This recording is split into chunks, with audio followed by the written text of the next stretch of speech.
Salah satu contoh makhluk rahasia itu adalah Syuja'ul Aqra. Ia adalah beberapa ekor ular yang sangat panjang dan matanya terbuat dari api neraka.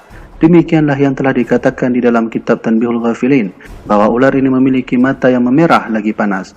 Panas ini berasal dari api neraka. Kukunya terbuat dari besi. Mengenai panjangnya, Allah Subhanahu wa Ta'ala membuat ular ini berukuran panjang seperti perjalanan sehari semalam. Syuja'ul Aqra dikenal sebagai ular penyiksa. Ia dibuat memang untuk menyiksa manusia yang durhaka dalam kubur. Namun ular ini tercipta hanya khusus mendatangi pada mereka yang meninggalkan ibadah solat dalam hidupnya.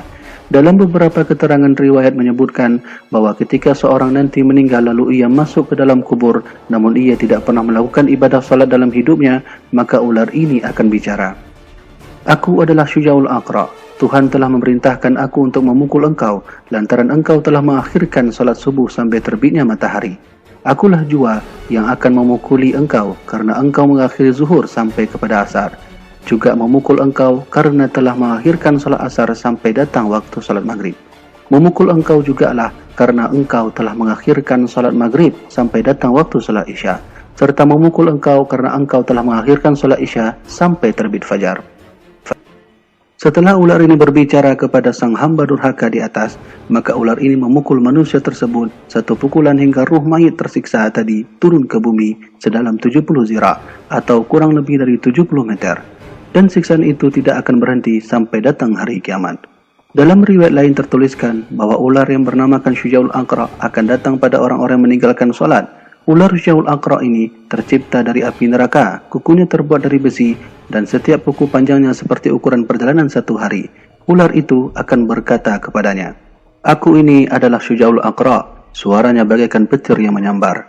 Dan ular itu berkata, "Tuhanku menyuruhku agar memukulmu karena telah menyia-nyiakan solat subuh dari subuh sampai zuhur, dan agar memukulmu karena telah menyia-nyiakan solat zuhur dari zuhur sampai asar, dan agar memukulmu karena menyia-nyiakan solat asar dari asar sampai maghrib, dan agar memukulmu karena menyia-nyiakan solat maghrib dari maghrib sampai isya, dan agar memukulmu karena menyia-nyiakan solat isya dari isya sampai subuh." Ketika ular itu memukulnya satu kali pukulan, maka dipukulnya masuk ke dalam tanah sedalam ukuran 70 hasta. Lalu ular Syuja'ul Aqra memasukkan kuku-kukunya ke bawah tanah dan kemudian mengeluarkannya kembali. Dan siksaan itu tiada henti-hentinya sampai hari kiamat.